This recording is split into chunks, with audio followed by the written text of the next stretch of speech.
The heavy oak doors of the grand ballroom swung open with a slow, deliberate creak that cut through the soft melody of the string quartet. 300 heads turned in unison. Champagne flutes stopped halfway to lips. The laughter that had filled the gilded oak estate died instantly, replaced by a silence so thick it felt like the air had been sucked out of the room. At the end of the aisle, framed by the golden light of the late afternoon sun, stood a woman. But she was not the person the bride had expected. She was not the person anyone expected. Zoraide Vance did not look like she belonged in a utility closet. She wore a suit of deep, blood-red velvet that seemed to absorb the room's light and project it back as power. The pants were tailored to perfection, breaking just above stiletto heels that looked sharp enough to puncture concrete. Her hair, usually hidden under a gray wool cap, cascaded in soft, dark waves around a face beat to perfection. She didn't walk, she glided. Every step was a rhythmic click against the marble floor, a countdown that made the groom's heart hammer against his ribs. At the altar, Blair Kensington, the woman in the white lace gown, felt her perfect smile twitch. Her knuckles turned white around her bouquet of imported orchids. This was impossible. This was wrong. The plan was simple: invite the invisible cleaning lady, watch her show up in her Sunday best, which would surely be cheap polyester, and let the high society of Charleston share a quiet, cruel laugh at her expense. It was supposed to be the ultimate inside joke. But the joke was dead. Zoraide stopped 10 feet from the first row of seats. She adjusted the lapel of her crimson jacket, her eyes scanning the crowd with a predator's calm. She locked eyes with Preston Sterling, the CEO groom, whose mouth hung slightly open. He looked like a man watching a car crash in slow motion. Zoraide offered him a small, tight nod. It wasn't a greeting. It was a notification. Blair stepped off the raised platform, forgetting the train of her dress. Her face flushed a patchy red that clashed with her pristine makeup. She needed to regain control. This was her day. Her venue. Her moment. She marched down the aisle, her expensive heels stomping rather than stepping. The guests parted like the Red Sea, sensing the collision course. But before we do, if you want to be entered in our video shout-out giveaway, simply subscribe now, then comment "I subbed" and you will be entered. This video's shout-out giveaway goes to Edward Patrick from Tennessee. Thanks for being part of the familia and supporting. Now, it's time to get back into the story. Blair stopped 3 feet from Zoraide. Up close, the difference was even more jarring. The bride looked frantic, a mess of lace and panic. The guest looked like a statue carved from obsidian and fire. Blair hissed, her voice low and venomous, trying to keep the guests from hearing the tremble in her throat. "You actually came," Blair whispered, her eyes darting to the security guard stationed by the exit. "And you're wearing that." "You sent an invitation, Mrs. Sterling-to-be," Zoraide replied, her voice smooth, deep, and carrying none of the subservience she used when scrubbing the executive toilets. "Black tie optional. I opted for power." Blair laughed, a brittle, ugly sound. "You think a rented suit changes what you are? You scrub my husband's floors. You take out the trash. You are the trash." Zoraide didn't blink. She didn't flinch. She simply reached into her red clutch and pulled out the cream-colored invitation, flicking it with a manicured fingernail. "Trash doesn't usually get a front-row seat, Blair. Unless the trash knows where the bodies are buried. Do you think Zoraide is just there to attend the wedding, or is she planning something much bigger? Let me know your theories in the comments below." The word "bodies" hung in the air, heavy and suffocating. Blair took a stumbling step back, her heel catching on the thick runner carpet. The confidence that usually armored her, bought with old money and a cruel tongue, cracked down the center. She looked back at Preston. He wasn't coming to save her. He was staring at Zoraide with a look that wasn't confusion anymore. It was recognition. And it was terror. "Security!" Blair shrieked, her voice cracking, abandoning all pretense of grace. "Get this woman out of here. She's crashing a private event." 2 large men in black suits stepped forward from the shadows of the archway. They moved with the heavy, bored efficiency of hired muscle. The crowd buzzed. Whispers ignited like wildfire.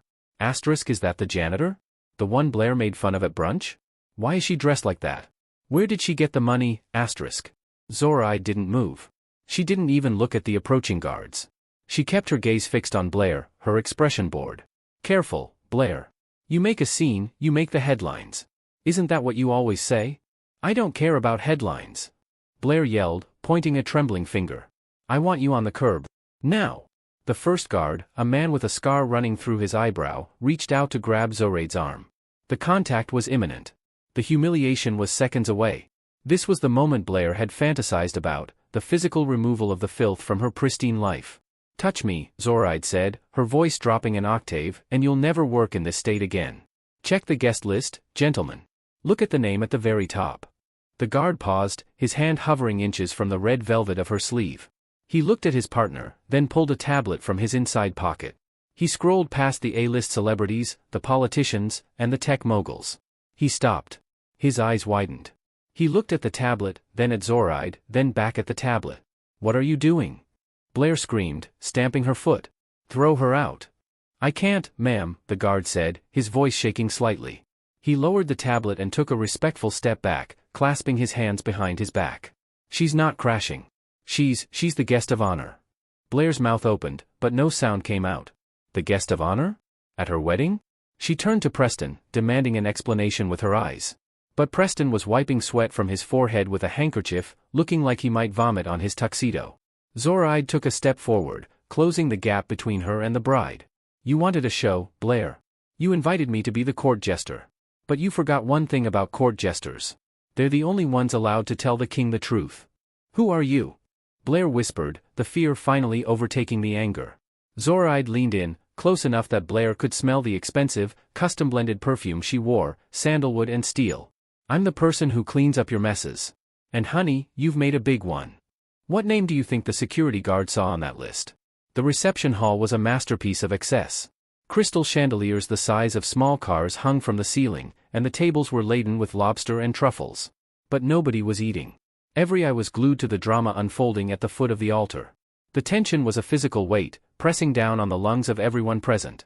Zoraide walked past the stunned bride and took a seat in the front row, right next to the CEO's mother, a stern woman named Eleanor Sterling. Eleanor, who was known for freezing people out with a single glance, looked at Zoraide. She didn't scowl. She didn't gasp. She paled. "Hello, Eleanor," Zoraide said, crossing her legs and smoothing the crease on her red trousers. "Lovely venue. Though the structural integrity of the West Wing is a bit compromising, wouldn't you say? I noticed a crack in the foundation when I was mopping the basement last week." Eleanor gripped her pearl necklace. "Zoraide. We didn't think you would come." Blair insisted, Zoraide replied, her voice loud enough for the nearby tables to hear. She was quite specific. Said she wanted everyone to see the help in her natural habitat. I didn't want to disappoint. Blair was still standing in the aisle, frozen. Preston rushed down from the altar, grabbing her elbow and trying to steer her back to the ceremony spot. "Blair, stop. Just let it go. We'll deal with this later." "Let it go?" Blair hissed, yanking her arm away. "She's sitting in my mother's seat. She's a janitor, Preston. A janitor. She scrubs toilets for minimum wage." She turned back to the crowd, addressing the 300 wealthy guests. Desperation clawed at her throat. She needed them to see what she saw. She needed to strip the red suit off Zoraide and reveal the uniform underneath. "Listen to me," Blair shouted, her voice shrill. "This woman is a fraud. She empties your trash bins. She's nobody. She probably stole that suit." The accusation hung there. Theft. It was the ultimate sin in this room. Zoraide slowly stood up. The movement was so graceful it silenced the murmurs again. She reached into her jacket pocket. Not for a weapon, but for a phone. A sleek, black device that looked more expensive than Blair's engagement ring. "Stole it?" Zoraide mused, tapping the screen. "That's an interesting accusation, coming from you, Blair. Especially considering where the funds for this wedding actually came from." Preston lunged forward. "Zoraide, don't." "Don't what, Preston?"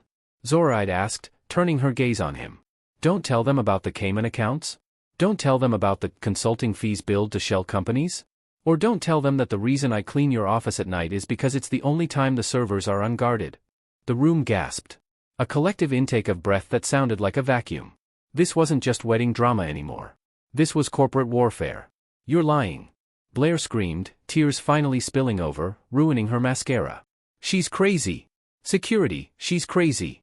Zoraide held up her phone. The screen was projecting to the massive monitors that were meant to show a slideshow of the couple's romance.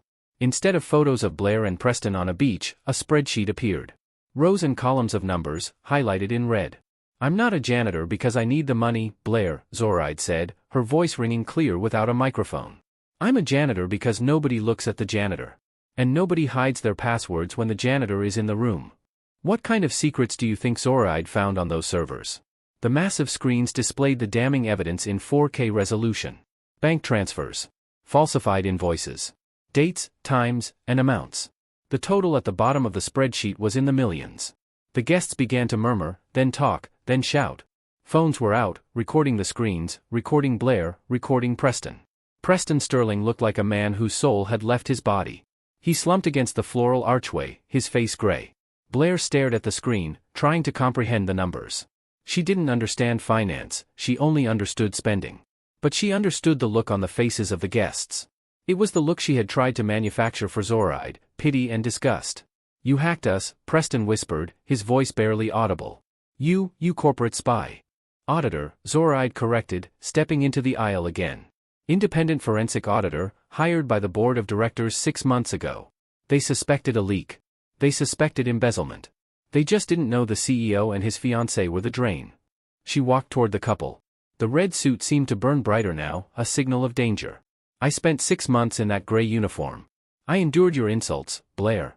I listened to you call me slow, lazy, and invisible. I washed the coffee stains out of the carpet while you laughed about spending the company's quarterly earnings on these flowers." Zoraide reached out and touched a white orchid in the display. She crushed it between her fingers. "You invited me here to break me," Zoraide continued, tossing the bruised flower onto the white runner. "You wanted to remind me of my place. Well, here I am. And here is my wedding gift to you." She tapped her phone again. The screen changed. It was no longer a spreadsheet. It was a video. Grainy, black and white footage from a security camera. It showed Blair in Preston's office, late at night. She was opening the safe. She was stuffing stacks of cash into her designer handbag. "No," Blair whimpered. That's not. That's grand larceny," Zoraide finished. "And since this is a live feed to the board, I imagine the police are already on their way up the driveway." The crowd erupted. People were standing on chairs to get a better view. The mother of the groom, Eleanor, had fainted into the arms of a waiter. Blair looked around wildly. Her dream wedding had turned into a crime scene. She focused her rage on the only target she had left. She lunged at Zoraide, her hands curled into claws, her face twisted into a mask of pure hatred. "I'll kill you. You ruined everything." Zoraide didn't run. She didn't scream. She simply sidestepped. Blair, carried by the momentum of her heavy dress and her rage, tripped over the train of her gown. She went down hard, crashing into a table of champagne glasses. Shattering glass. A scream of pain. And then, silence. Zoraide looked down at the bride, who was sprawled amidst the broken shards and spilled alcohol, her white dress staining yellow and red. "Look at you," Zoraide said softly. "Now who's the mess? How do you think Preston will react now that his fiancée has attacked the auditor?" Blair lay amidst the wreckage of the champagne tower, sobbing. The jagged stem of a flute had scratched her cheek, a thin line of red marring her perfect skin. She looked up at Zoraide, expecting to see triumph. But Zoraide's face was impassive. It was business. Preston finally moved. He didn't go to help his fiancée. He walked toward Zoraide, his hands raised in surrender. "Zoraide, listen. We can work this out. I can pay you. Double whatever the board is paying you. Just turn off the screens. Tell them it was a mistake." Zoraide laughed, a genuine, hearty laugh that startled him. "Money? You think this is about money, Preston? You still don't get it." She turned to the crowd. "Does anyone here know who owned the land this estate was built on?" Silence. The guests looked at each other. 50 years ago, Zoraide said, her voice taking on a storytelling cadence, this land belonged to a man named Marcus Vance. He was a farmer. A black man who worked this soil until his hands bled. He built a house here. He raised a family here. She pointed to the ground beneath her heels. Then, a development company came. Sterling Industries. They wanted the land for a golf course. Marcus refused to sell. So, suddenly, there were zoning issues. Taxes skyrocketed. Strange fires started in the barns. Preston's eyes widened. "Vance? You're..." "Marcus Vance was my grandfather," Zoraide said. "You didn't just steal from your company, Preston. Your father stole this land from my family. He forced my grandfather into bankruptcy and bought this estate for pennies on the dollar." She looked at the opulent mansion behind her. "I didn't take the janitor job just to catch you stealing, Preston. I took it to buy back what was ours. Every cent I earned as an auditor, every bonus, every stock option, it all went into a holding company." She pulled a folded document from her inside pocket. It wasn't a spreadsheet. It was a deed. As of 9 o'clock this morning, Zoraide announced, holding the paper up to the light, Sterling Industries has been dissolved due to gross mismanagement. Its assets were liquidated to pay off creditors. And the primary buyer of the Gilded Oak estate? She paused, letting the suspense stretch until it snapped. Is the Vance Trust. Blair pushed herself up from the floor, glass tinkling off her dress. You own this place? I do, Zoraide smiled. Which means, Blair, you're not just crashing a corporate event. You're trespassing on private property. Preston fell to his knees. It wasn't a dramatic gesture for show, his legs simply gave out. He had lost his company, his reputation, and his home in the span of 10 minutes. Zoraide walked over to the DJ booth. The DJ, a young man terrified out of his mind, backed away. Zoraide grabbed the microphone. I'm afraid the wedding is cancelled, she announced, her voice booming over the speakers. However, I'm hosting a victory party. Everyone is welcome to stay. Except for the bride and groom. Is Zoraide going too far, or is this the perfect revenge? The atmosphere in the room shifted instantly. The shock wore off, replaced by the ruthless pragmatism of the elite. These people followed power. And power had just changed hands. Guests who had been friends with Blair for years suddenly found their shoes very interesting. Others began to drift away from the altar, moving toward the bar, signaling their acceptance of the new regime. Blair stood up, her dress ruined, her hair wild. She looked at her friends, her bridesmaids. Why are you standing there? Do something. She's lying. Jessica, the maid of honor, looked at Blair, then at Zoraide, then back at Blair. She slowly unpinned the corsage from her dress and dropped it on the table. Blair, the police are coming. I can't be associated with this. My husband runs for Senate next year. Jessica. Blair screamed. I'm your best friend. You're a liability, Jessica said cold, turning her back. It was the cruelest cut. Zoraide watched it happen, feeling a flicker of pity, but extinguishing it quickly. Blair had built her life on superficial connections. It was only fitting she watched them dissolve. Preston was still on his knees, staring at the ground. Zoraide approached him. She crouched down, balancing perfectly in her heels, so she was eye level with him. You have 10 minutes to clear your personal effects from the master suite, she said quietly. My security team will escort you. Why? Preston asked, tears streaming down his face. Why wait until the wedding? You could have done this yesterday. You could have done this in a boardroom.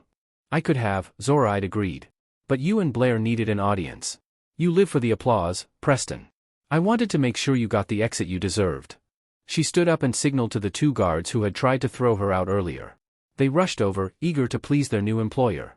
Escort Mr. Sterling and Ms. Kensington off the premises, Zoraide ordered.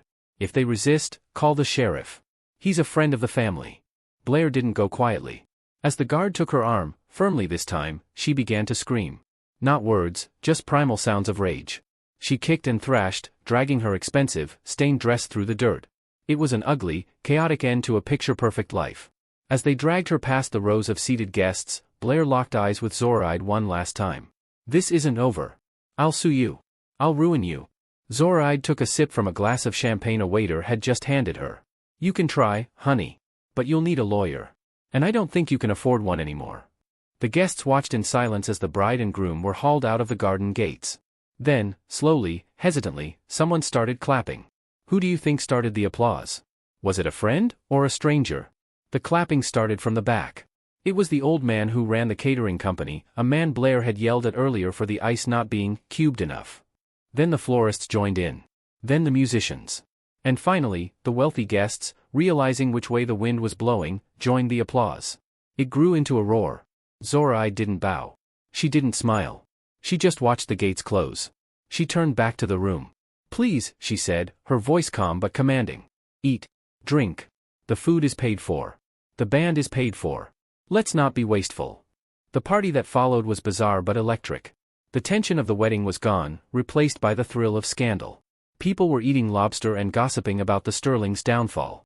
Zoraide moved through the crowd, shaking hands. She wasn't the help anymore. She was the queen. But she wasn't done. She walked toward the back of the venue, toward the kitchens. She pushed open the swinging doors. The staff froze. Cooks, dishwashers, servers, people she had worked beside for months. They looked at her red suit with wide eyes. Sarah, Zoraide said, pointing to a young woman scrubbing pots. Put down the sponge. Zora? Sarah asked, wiping her soapy hands on her apron. Is it true? You own the place? I do, Zoraide said. And nobody on my payroll makes minimum wage. Everyone here gets a 20% raise, effective immediately. And full benefits. The kitchen staff cheered. It was a louder, more genuine sound than the applause in the garden. Zoraide smiled, her first real smile of the night. This was the part she had looked forward to. The justice wasn't just in punishing the wicked, it was in elevating the good. She walked back out to the garden, but her path was blocked. A tall man in a gray suit stood in her way. He wasn't a guest. He held a badge. "Ms. Vance," he asked. "Detective Miller. We have a problem." "I expected the police," Zoraide said. "The evidence is on the server." "It's not about the fraud," Miller said, his face grim. "It's about Blair Kensington. She got away from your guards at the gate. She jumped into a car." "So? Let her run," Zoraide shrugged. "She didn't run away, Ms. Vance," the detective said, his hand resting on his holster. "She turned the car around. She's heading back up the driveway. And she's driving at about 80 miles an hour." Zoraide looked past the detective, toward the main gates. In the distance, she could hear the roar of an engine. The sound of a sports car pushed to its limit. Blair wasn't leaving. She was coming back to take everyone down with her. What is Blair planning to do with the car? Panic is a contagious disease. It started with the sound, the high-pitched whine of a Ferrari engine redlining. Then came the crash as the wrought iron gates were smashed open. The heavy metal twisted like paper. "Get back!" Zoraide screamed, her command cutting through the confused chatter. "Everyone off the lawn! Move!" The guests scattered. Champagne glasses shattered. Women in heels tripped over their gowns. The white sports car, now with a crumpled hood, careened up the gravel driveway, fishtailing wildly. Blair was behind the wheel, her face a mask of bloody determination. She wasn't aiming for the exit. She was aiming for the main tent. She was aiming for Zoraide. Zoraide didn't run. She calculated. The car was moving too fast to turn sharply. She stood near the large stone fountain in the center of the courtyard. "Zora, move!"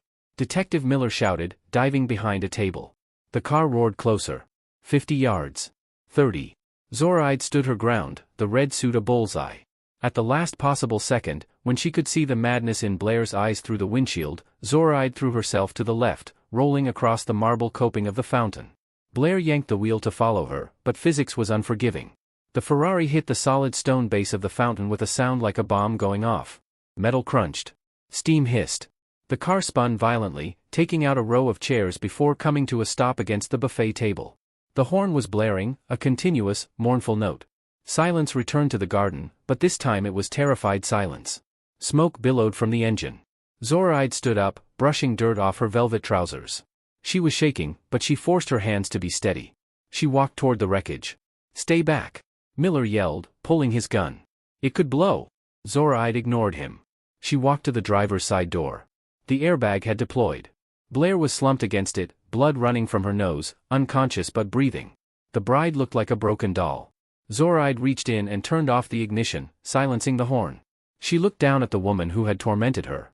There was no anger left. Only pity. "You really didn't know when to quit," Zoraide whispered. Sirens wailed in the distance, louder this time. Ambulances. Fire trucks. More police. The party was definitely over. Zoraide turned away from the car. She saw Preston standing near the hedges. He hadn't been escorted out yet. He had watched the whole thing. He looked at Zoraide, then at the wreck of his car and his fiancée. He didn't move to help her. He turned and ran into the woods, disappearing into the darkness. Cowardice, it seemed, was the only thing he was truly committed to. Zoraide felt a hand on her shoulder. It was Sarah from the kitchen. "Are you okay?" "I'm fine," Zoraide said, though her adrenaline was crashing. "I need a drink. A cheap one. None of this fancy stuff." Sarah laughed nervously. "I have a flask of whiskey in my locker." "Perfect," Zoraide said. But as they turned to go inside, a voice called out from the crowd. "Ms. Vance. Wait." It was a man with a camera crew. The local news had arrived, alerted by the chaos. The camera light clicked on, blinding her. "Ms. Vance, you just survived an attempted vehicular homicide by the CEO's fiancé. You just exposed a massive corporate fraud. What do you have to say to the people of Charleston?" Zoraide looked into the lens. She fixed her hair. She straightened her jacket. "I'd say," she paused, looking directly into the camera, "that it's time to start treating people with respect. Because you never know who is holding the mop. Do you think Preston will get away, or will the woods trap him?" The aftermath was a blur of blue lights and police tape. Blair was cut out of the car and taken to the hospital in handcuffs. She would survive, but her freedom wouldn't. Attempted murder added a nice garnish to the embezzlement charges. Zoraide sat on the steps of the estate, her estate, watching the chaos wind down. The guests had given their statements and fled. The catering staff was cleaning up the debris. Detective Miller sat down next to her. "We caught him." "Preston?" Zoraide asked, staring at the moon. "Yeah. Highway patrol picked him up 2 miles down the road. He was trying to hitchhike. Still in his tuxedo. Miller chuckled. He tried to bribe the officer with a watch that turned out to be a fake. Of course it was, Zoraide sighed. Everything about them was fake. You did a brave thing today, Zoraide, Miller said. Stupid. But brave. You could have been killed. I needed them to show their true faces, Zoraide said. If I had just handed over the files, they would have spun it. They would have blamed a subordinate. I needed them to break in public. Well, they certainly did that, Miller stood up. I need you to come to the station tomorrow to sign some things. But for tonight, get some rest. It's your house now. He walked away. Zoraide was alone. Truly alone. She looked up at the massive stone house. It was dark, looming, and cold. It was the house her grandfather was supposed to build. It was the legacy that was stolen. She stood up and walked to the front doors. She didn't need a key. She knew the code, she had cleaned the keypad 100 times. She walked into the foyer. It was silent. Her heels clicked on the marble, echoing. She walked past the grand staircase, past the portraits of Preston's ancestors, which she planned to burn in the morning, and into the library. She turned on the lamp. On the desk sat the invitation. The cream-colored envelope that had started it all. Mock the help. She picked it up and tossed it into the fireplace. She lit a match and watched the paper curl and blacken. Her phone buzzed. It was a text from the chairman of the board. Asterisk, saw the news. Stock is plummeting. But public sentiment is on your side. We want to name you interim CEO. Can you start Monday? Asterisk. Zoraide stared at the screen. CEO. From cleaning the floors to running the company. It was the ultimate American dream, or perhaps, the ultimate American revenge. She typed back, asterisk, I'll start Monday. But first, I'm changing the dress code. Asterisk. She hit send. But as she turned to leave the room, she noticed something on the desk she hadn't seen before. A small, black notebook. It was Preston's. She had seen him writing in it often. Curiosity got the better of her. She opened it. It wasn't business notes. It was a list of names. And next to each name was a dollar amount. Her eyes scanned the list. Judges. Senators. Inspectors. And then, at the bottom, a name that made her blood freeze. Asterisk Marcus Vance. Payment, $50,000. Date, 1974 asterisk. Zoraide stopped breathing. Her grandfather hadn't been forced out. He hadn't been stolen from. According to this ledger, he had been paid off. He had sold the land willingly. He had sold out his family for cash. What does this truth do to Zoraide's entire mission? The book shook in Zoraide's hands. The narrative she had built her life around, the stolen legacy, the evil Sterlings, the noble Vances, was crumbling. Her grandfather wasn't a martyr.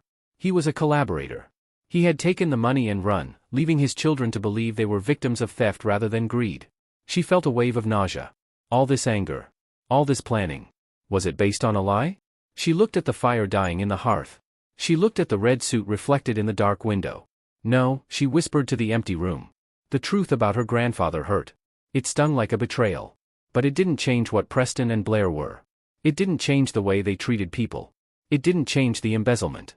And it didn't change the fact that Zoraide had worked her way up from the bottom while they rotted at the top. Her grandfather might have been weak. But she was strong. She ripped the page out of the notebook. She crumpled it into a ball and threw it into the fire. The paper flared up, bright orange, then turned to ash. The past was complicated. The past was messy. But the past was gone. Zoraide walked to the window and looked out at the estate. It was hers now. Not because of bloodline, and not because of destiny. But because she had outsmarted, outworked, and outlasted them. The front door chimed. Zoraide frowned. The police were gone. The guests were gone. She walked to the foyer and checked the security camera feed. Standing on the porch was Sarah, the girl from the kitchen. She was holding a bottle of cheap whiskey and 2 plastic cups. Zoraide smiled. She opened the heavy door. I thought you might need this, Sarah said, holding up the bottle. And I didn't want you to be alone in this big creepy house. You have no idea, Zoraide said, stepping aside. Come in. We have a lot of work to do. Work? Sarah asked, stepping into the foyer. It's midnight. Not cleaning, Zoraide said, locking the door behind them. We need to redecorate. I'm thinking we get rid of the portraits first. And then, we plan the future. The future?